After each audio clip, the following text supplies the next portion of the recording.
goes, what do you have me doing? I said, oh, could you drive me from like the airport to Niagara Falls and come and carry my bags for me and come and hang out with me? Because I'm going to a conference, I don't know anything really about it, except that Dr. Greg Morning is hosting it. I said, and my friend Marie will be there. I said, so I'll get to see her, and I'll get to meet Dr. Greg Morning, and I'm sure some other wonderful people, which I've met yesterday and today as well, and tomorrow we'll get to hear other wonderful presentations. So I feel really gifted to be able to be here, to be present, because of all of the things that Marie talked about, Dr. Batiste spoke about. It's a miracle. It really, truly is a miracle that we're here as Indigenous people in this territory, in this country, because we were not meant to be here. We were meant to be assimilated, annihilated. We were meant to not be visible. And so the topic of my presentation is adult Cree silent speakers, but as Dr. Grayburn said, there are silent speakers in every community, and a silent speaker for Indigenous language is individuals who understand language, maybe bits or pieces, or maybe they understand all the language, but they're not speakers of the language, or they're not comfortable being comfortable speaking or being in a room full of speakers.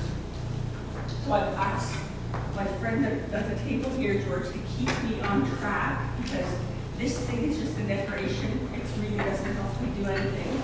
So I'm hoping to keep on track with my presentation. And I put in here our land and territory acknowledgement, and it was mentioned yesterday as well, that when we're doing acknowledgements for land, that there's really nothing in there that says, oh, by the way, we stole this land from you, but we're going to acknowledge that it's on stolen land. So we have no way to give out in our speed. This land is for the Shoshone and Anishinaabe peoples, and this land has spirit, it has history, it has all of those things. So in Cree, we say Kigawi Nawaski. So Kigawi now is our mother. All of us together are mother. So we have no way, there's no concept in Cree to sell our mother. We don't have that concept to sell land. We also don't have that concept. We can only recognize that this land is here, that the land is sustaining us. It's here. It was here long before we were here, and it'll be here long after we're gone. Because we have a finite time here. For our visitors, I was thinking yesterday, as presentations were happening, there's an assumption that everybody knows Canada. Well, not everybody does know necessarily how large we are. So this is from the Canadian Geographic website, and so all of these circles are language groups. So wherever you are across Turtle Island or across Canada, you are in territory. You're in somebody's territory. You're a visitor. So I'm a visitor. When I'm in my program, I'm in Vancouver Island in Victoria. I'm a visitor to their territory. So these are the two that are actually, I think, a few people have mentioned that there are 3 languages in Canada, 3 language groups that are not they're in danger, but they also have the largest number of speakers. So Cree is 1, Ojibwe is the 2nd, and Inuit is the 3rd. So our families, our languages are grouped according to families. So right away, at the very outset, we should know that our languages are related to each other. We have relationships built into language. So for example, we're here, so the Woods Cree, Swampy Cree, there are 5 dialects of Cree across Canada and to the US as well. However, we can also kind of listen in on conversation that are Anishinaabe or Sault or Way or Ojibwe, because we conjugate the same, we say some of the same words, and that's the same with other languages as well. So the Washington Algonquin, we are, and according on the previous map, if the circle is bigger, that's the larger number number of speakers. So you can kind of see where we're at. I'm also from here. That's my home territory, my home province, Saskatchewan. That's where I was born. I was actually born just in the center, a little bit north of the center part of the province, so in the lake area, in the Yukon area. So part of my grounding is to be near water. So I've been grounding since I arrived in Niagara Falls. It's like, oh my gosh, it's such a beautiful place to be here. So this is our province. I always say we're also the ribbon skirt capital of Canada. We are shaped in the province was outlined in the shape of the skirt. There are 74 First Nations. We have 6 different language groups in Saskatchewan. So we have Dakota, Lakota, the Makway or Soto, Dennisini, the Cree have three dialects. And then we also have Michif. There's a strong presence of Michif languages in Saskatchewan. And the Michif language is a combination of the Indigenous language and initially French. So Cree French or Soto French. I want to show the books. Yeah. And again, this is why I'm grounded to water. So I always have to be around some body of water, or I have to go find water, because this is where I was raised. And so I have a water spirit. Yeah, we'll get it I done. could be in water all day long. There's and nothing not like be afraid. seeing the books. Yeah. In rough water, So we'll get it done. I think it's a lot of fun.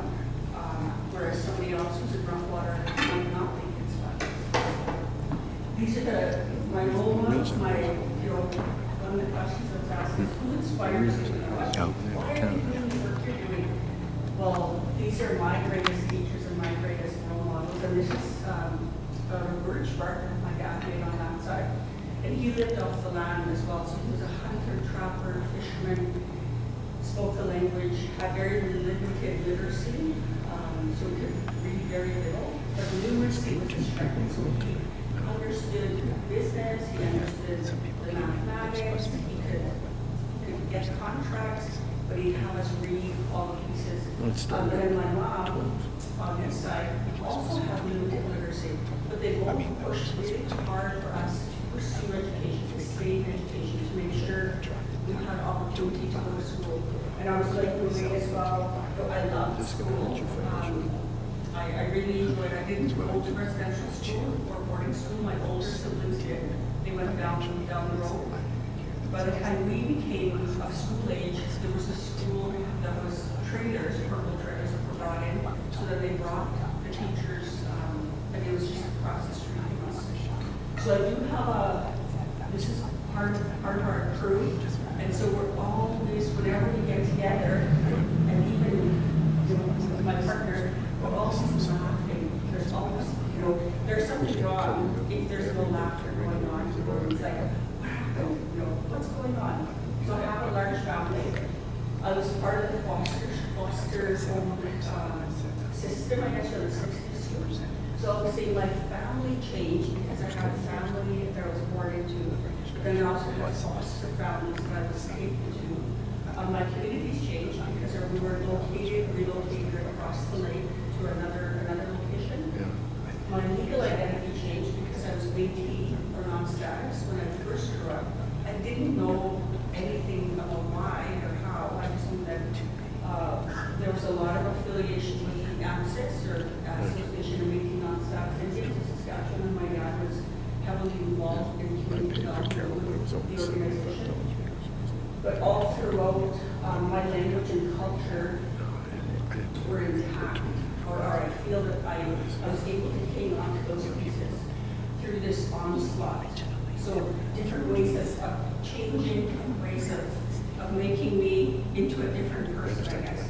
Throughout all that, I was able to hang on to those pieces, and those pieces were my language. And the hunting, trapping, fishing, food, those were the comforts. So I just need to smell some smoked hide or some, taste something that is a home food or a country food, and instantly I'm taken back to that place. One of the teachings in our language that I wanted to share with you, there are many teachings, but the most important one I think has to do with the word Iskuteo. So Iskuteo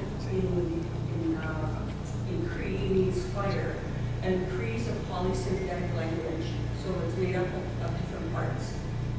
The first is estudio, and then obey or obey. So what we say when we say fire, estudio, we're actually referring to a woman's heart and the heartbeat of women. So when we refer to fire, fire has many different roles, but women have always had this sacred role of language transmission because we carry life, and because that's the first They'll language close mother tongue for that the baby hears is you're going to hear the language being transmitted.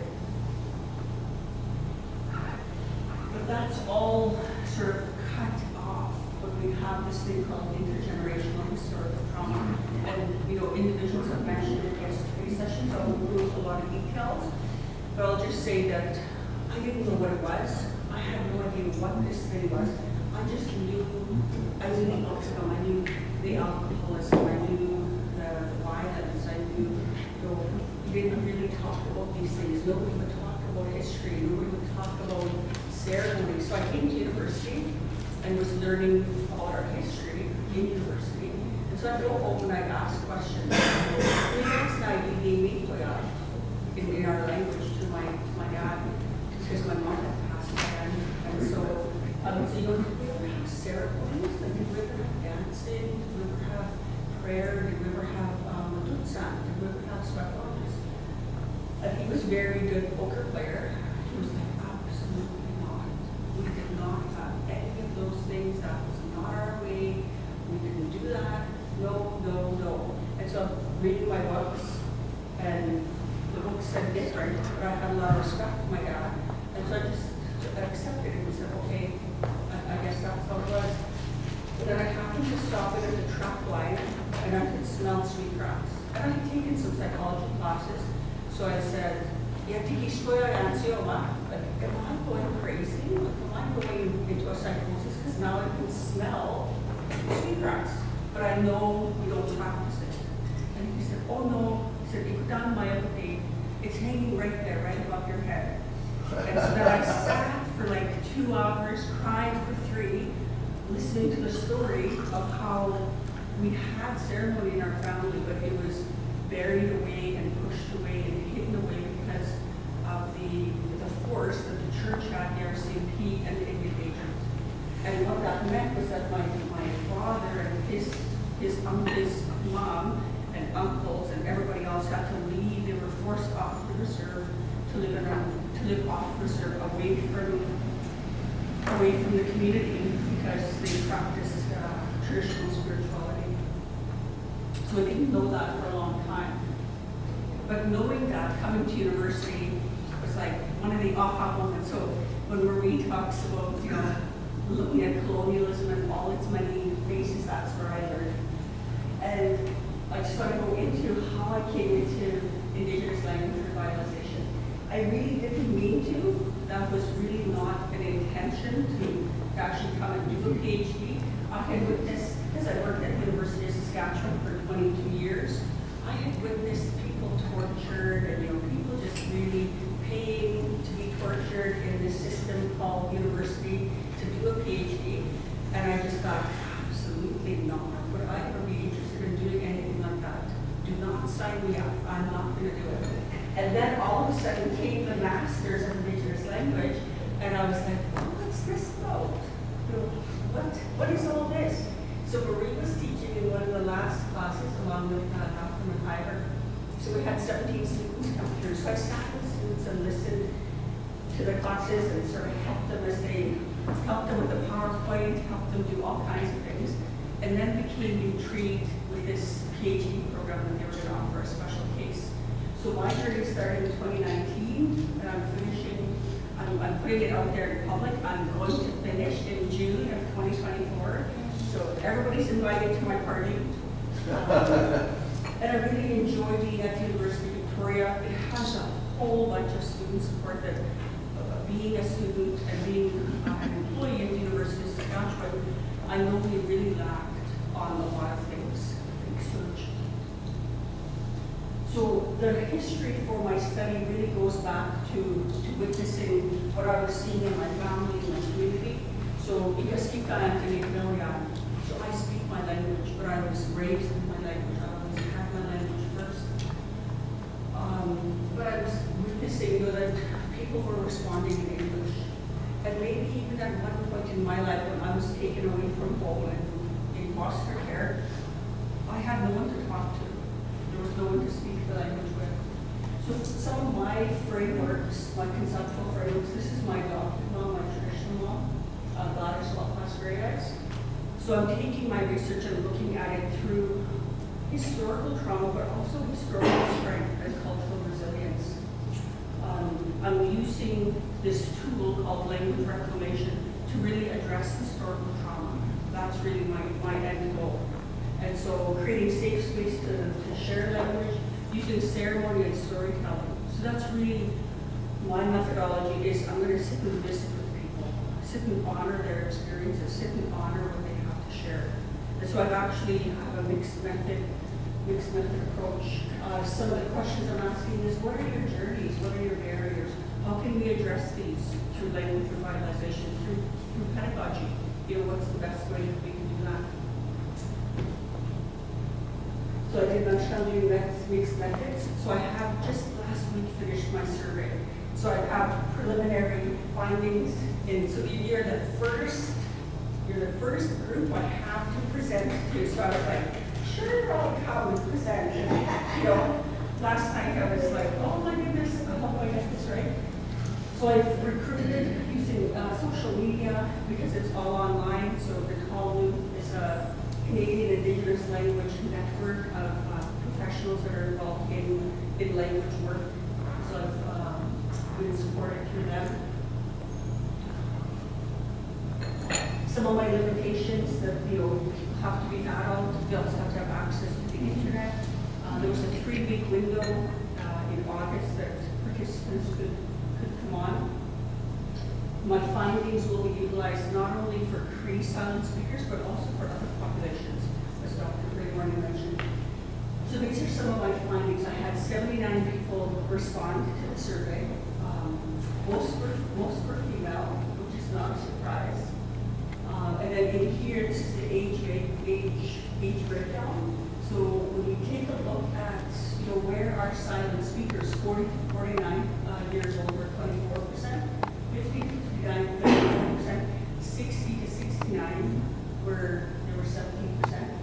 And I even had somebody who was over 80 years old participate in the survey. So I was like, this is the first time that I'm doing this research. I know anecdotally what the numbers are generally in my community, but I wanted to really find out where they come from. So, they have a university background, most 70% have a university background. There were technical and vocational participants who had completed that level of education at 17%. Most were living on First Nation. They were living on First Nation territories, like on reserve, somewhere in. The one thing that I didn't track, that I will find out, I guess, through my interviews, is I didn't track for country. So I'm assuming, and I'll find out that if my participants are all in Canada, but the Cree language also goes into the U.S. or I have some from the U.S. The majority reported hearing Cree being spoken every day, with a noticeable decline in the teenage years. So in the teenage years, there was a decline in their spoken Cree.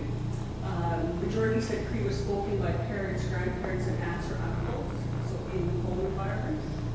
A majority understood almost everything to everything that was said, while a smaller number reported not understanding anything at all.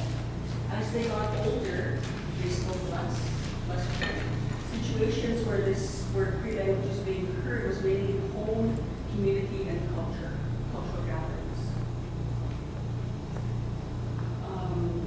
Then the majority of respondents noticed a decline in their ability to speak and understand when they began attending school. So school is it's something we can't stop, and it's something we can fix. When they moved away from community or when they lived away from other speakers. So those are some of the factors. And then significant factors that they believe influence their discouragement or suppression included being surrounded by the English language. So English language usage, language that was taught in school, parents or grandparents were taught that English would be more useful. So when I think about what we're Ray was talking about, this term and that whole being marinated in Eurocentrism, it impacts because there's so many generations that we're working with. Intergenerational trauma, residential school, and day school. So those were the factors that they self-assessed, affected their language. Then, so I did 0 to 6, 7 to 12, 13 to 17, and then I also asked the same questions for adults. So they reported hearing Cree being spoken at least once a week every day.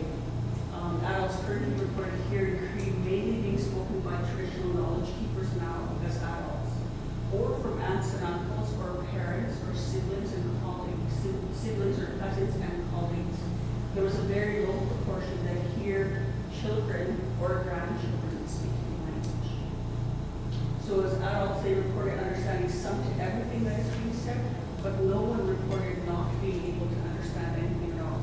So they all had some level of understanding.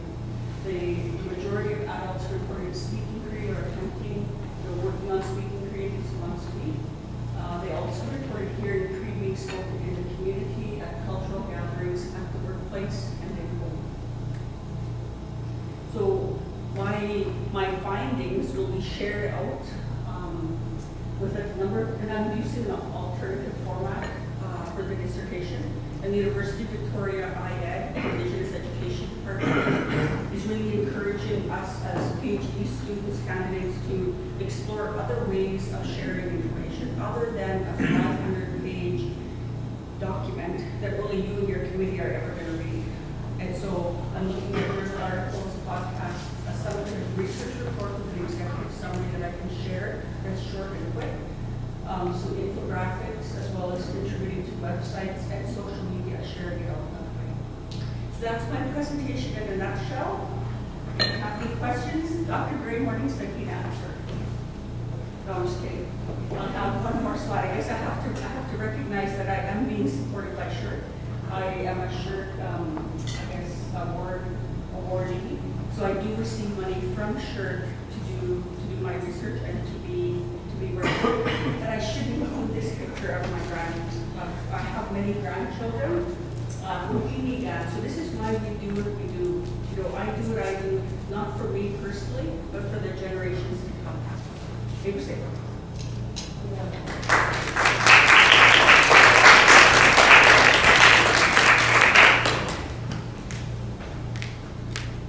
Question?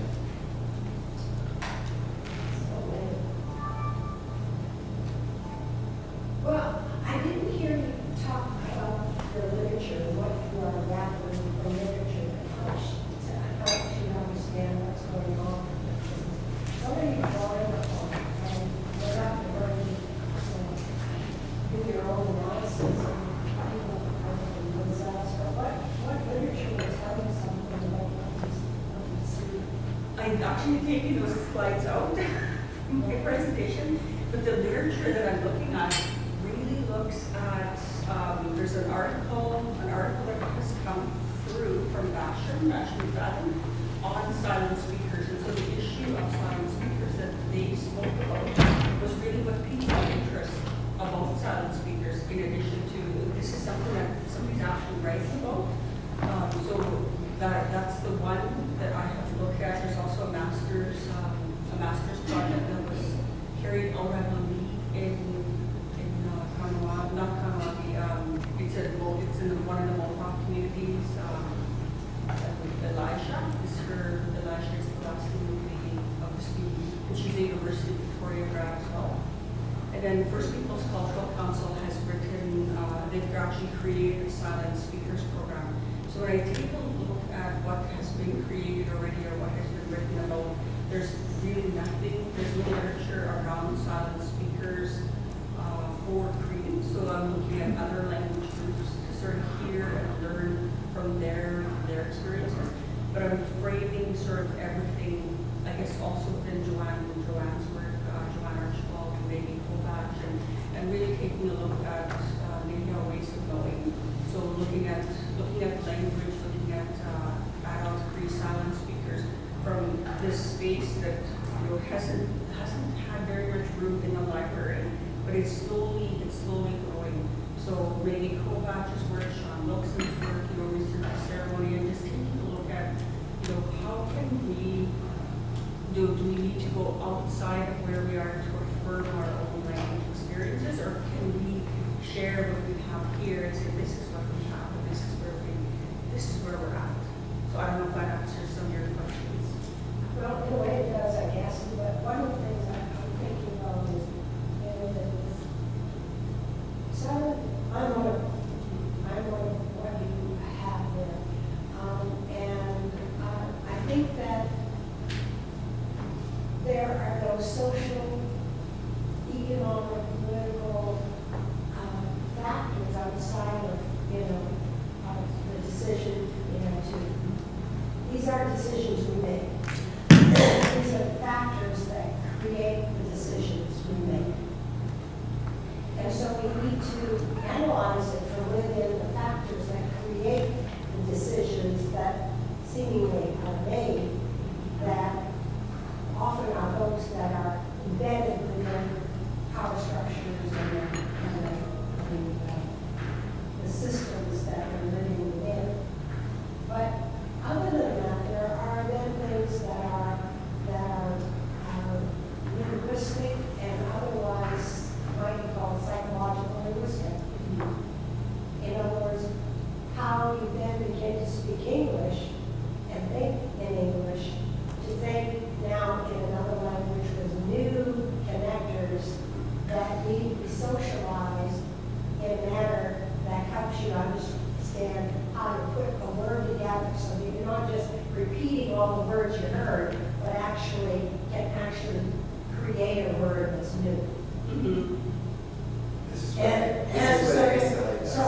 there is, so I'm trying to sort of say that the section of your analysis has got to be with one of the social political factors that do all this to you, but then the other part of it is the thing that happens, that needs to happen in a process. Mm-hmm.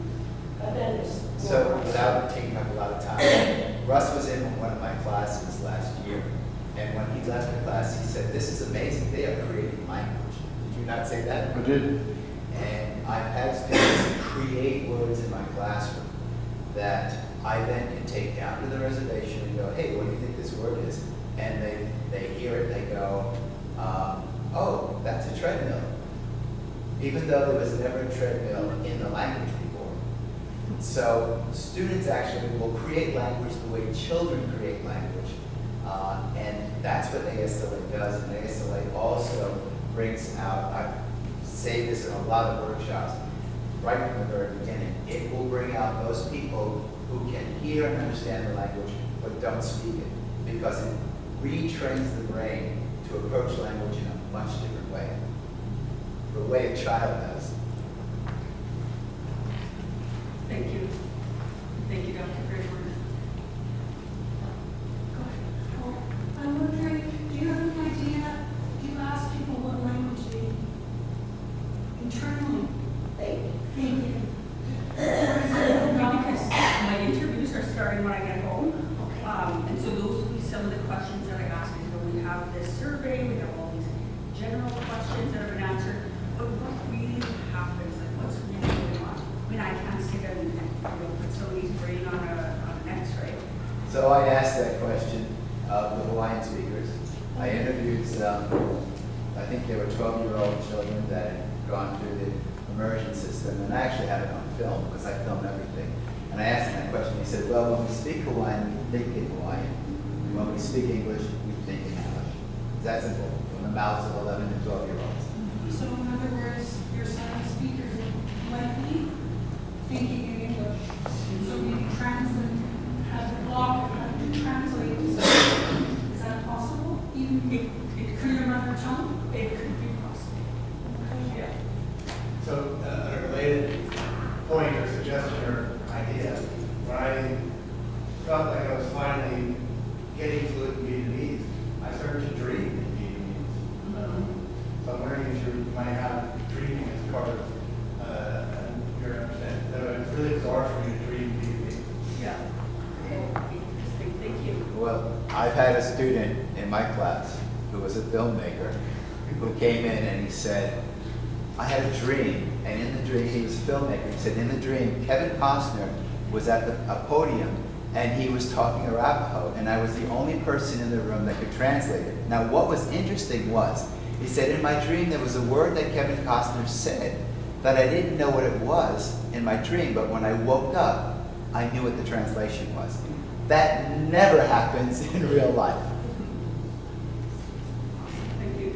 I think that what I recall back in the day was, I think it was Jim Cummings that did some of this work in terms of bilingual and developing more bilingualism in adults and children. And one of the things that he looked at was what children were doing when they were, they were learning a new language. And it went through a process that they would go through a period of being able to function in a classroom, and a teacher would be all English and they would be just, roaming around and following everybody, socializing and so on, and catching a word or two and repeating words or two, and so on. So he gave a little bit of a trajectory, and I think it was like after 6 months of being in a language, you can pick up words enough to carry on. But it took 2 years of that before they got to places where they could ask a question and have an answer the question. And it would probably take about 8 years before, or 7 to 8 years before they would start to think in that language.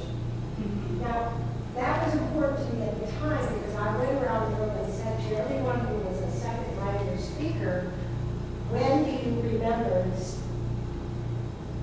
thinking in another language? And as they went around, they'd say, I was in high school when that happened, or I was where, or whatever.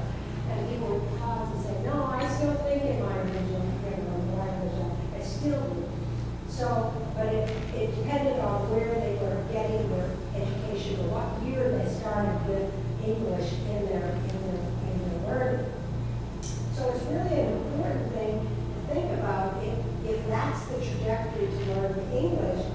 On the other side of it, to learn back their language, it might take that same kind of silent listening to take you to asking questions, to then operating in it, then later on finding a place where you begin to think in that language. Go ahead. Have we mentioned, or is it in your literature to discuss the English lesson for your school? I don't think I have it even here. But Okay, that would be really cool for the Okay. central, but also. In order to answer your question, those figures are inaccurate. It's plain and simple. I did that research on the Hawaiian version back in 1993, I believe. And after I gave my talk, it gave the amount of time. No, it was 1999. Larry Kimura and Wilcox, Pila Wilcox and Kyle Noya, they said, where did you get those figures? And I said, I've done the analysis. So the analysis is, first of all, in the immersion school, it takes 600, in an immersion school, it takes 600 contact language hours. And they are at a level of age-appropriate fluency. That's what was coming out of the Hawaiian and Maui immersion schools. For a child on the street, so a situation was I knew this woman, she was Kiowa, and her adopted father was a pediatrician. He went over to Amsterdam, and Dutch is not an easy language. And she said within 3 months of being on the street, she was speaking in Dutch. And I happened to be at a powwow with her when she was 23 years old. And by chance, there were Dutch speakers, there were people from the Netherlands that were sitting on this side of me, and they were talking in Dutch. She was in full regalia. She leaned over me and started talking to them in Dutch. And they engaged in a conversation. So going back to what the Hawaiian children said, as far as thinking in the Hawaiian language, they are doing that after 700 hours of language contact hours. They are thinking in the language. Is this published material that she could utilize to? I've been- into her I thesis? have only started to begin publishing the data.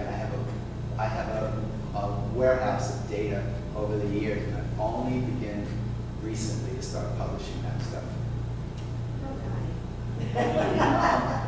And there's reasons for that. There's reasons for that, but But I mean, that kind of stuff is really important to the work, for others who are doing this thing, because all we have are, very, well, part of the reason is, I'll be honest, part of the reason is, and I go back to the fact that I used to be a lifeguard. And as a lifeguard, when someone's drowning, you don't sit around and philosophize about it. Get in the water and try to save them. I've been out in the field because languages are drowning.